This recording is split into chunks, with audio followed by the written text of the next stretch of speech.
In other news, an initiative from the Dominican House of Studies designed to help busy people grow in holiness is back for Easter.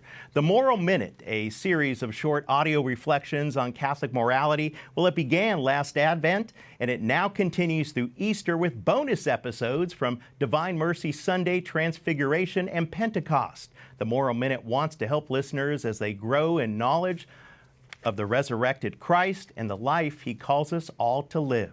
And joining us now in the studio is the host of Moral Minute, Father Thomas Petri, president of the Pontifical Faculty of the Immaculate Conception. Father Petri, thank you so much for joining us. It's always great to be here, Eric. Thank you. I tell you what, you started this Moral Minute during Advent, and now you're continuing it during Lent and Easter, and this thing is just growing. Folks, if you haven't heard this is amazing stuff. Well, thanks, Eric. St. Dominic founded the Dominican Order 800 years ago to bring clarity where there's confusion, especially about the gospel and about Jesus Christ. And Dominicans were always looking for any avenue to preach and to teach. And so the Moral Minute was a series we began in Advent just to deliver 1-minute daily reflections to people's inboxes every weekday.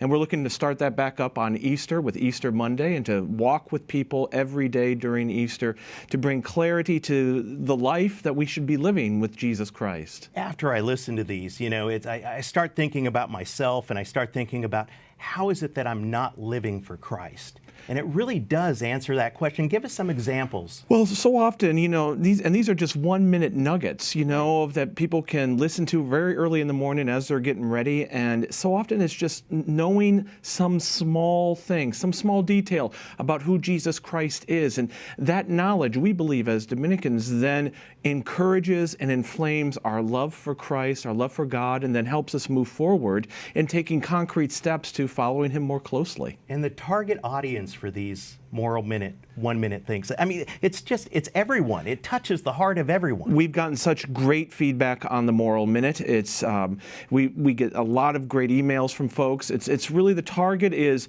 anyone who can spare just a minute or two just to listen to a quick little reflection.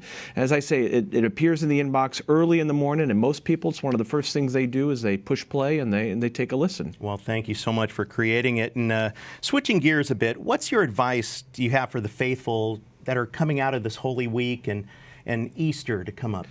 Well, as we move into Holy Week and certainly into the Triduum, growing closer to Jesus Christ, of course, Holy Thursday, Good Friday, and Easter Saturday are not holy days of obligation, but if people have the time, they should make a point to go to church on those these are the high holy days of the Catholic year, and to grow closer to Jesus Christ. And if I can say, I think a good sort of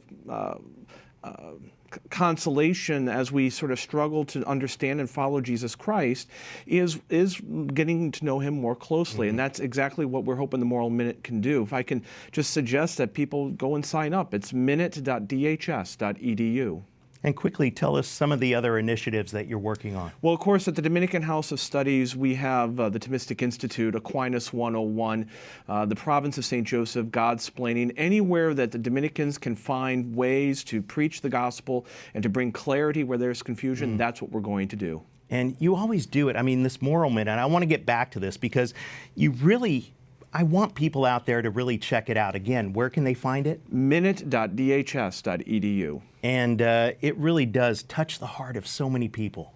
Thank you so much. It's been a great experience for us, introducing people not only to Jesus Christ, but also introducing them to the Dominican Order. Of course, I'm prejudiced, and I certainly think St. Dominic was onto something when he founded the order to help bring clarity to confusion, help to clarify what was heretical, what is heresy, and what is the truth, And how did you get the idea for all this? Well, the Moral Minute was actually an idea of a friend many years ago, and so it was just taken time to build to fruition. Father, thank you so very much. I tell you what, and folks out there, check this out, the Moral Minute. Download it, no problem. It's going to be great. We're looking forward to it. Thank you so much, Father. Father Petri, Thomas Petri, President of the Pontifical Faculty for the Immaculate Conception and host of the Moral Minute. Thank you so much.